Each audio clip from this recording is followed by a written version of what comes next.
సర్పంచ్ ఎన్నికల్లో ఓడిపోయిన వ్యక్తి 5 ఏళ్ల పాటు పోరాడి కోర్టులో గెలిచారు. కానీ ఏం లాభం? ఇప్పటికే సమయం మించిపోయింది.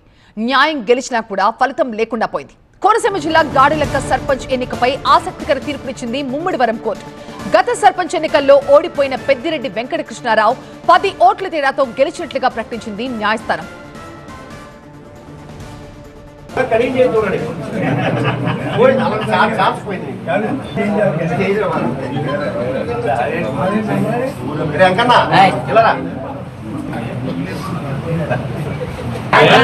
రెండు 2021లో జరిగిన సర్పంచ్ ఎన్నికల్లో వైసీపీ మద్దతుదారుగా పోటీ చేసిన నాగమునిందరావు గెలుపొందారు.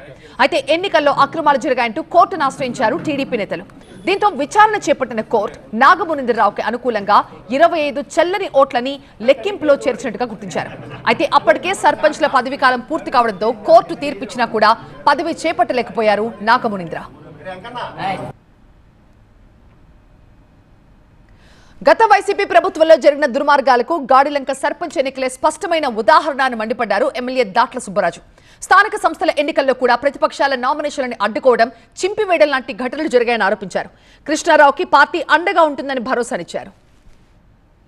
మరి పంచాయతీ ఎన్నికలు రాష్ట్ర వ్యాప్తంగా జరగడం జరిగింది. ఆ రోజున్న ప్రభుత్వం, ఆ రోజున్న ప్రజాప్రతినిధులు ఒక దుర్మార్గమైన ఆలోచనతో యాక్చువల్గా వైసీపీ పార్టీ ఓడిపోయినా కానీ 10 ఓట్లు మెజార్టీతో చూపించడం జరిగింది. ఆ రోజు మా అభ్యర్థి రీకౌంటింగ్ అడిగినా దాన్ని ఖాతరు చేయకుండా మరి రిజల్ట్ ఈ అధికారులు అందరూ కూడా అనౌన్స్ చేయడం జరిగింది.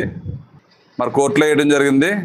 అది నిన్నే రిజల్ట్ కోర్టులో ఆ కౌంటింగ్ చేసి తిరిగి టీడీపీ అభ్యర్థి 14 ఓట్లతో నగ్గినట్టుగా కోర్టు మరి తీర్పు ఇచ్చిందంటే ప్రజాస్వామ్యాన్ని ఎక్కడ తీసుకెళ్లారో మనందరం ఈ వైఎస్ఆర్ ప్రభుత్వంలో ప్రజాప్రతినిధులు కానీ, ఆ ప్రభుత్వం కానీ, అక్కడ ఆ రోజు పనిచేసిన అధికారులు కానీ మరి వాళ్ళందరినీ కూడా పూర్తిగా సస్పెండ్ చేయవలసిన అవసరం ఉంది.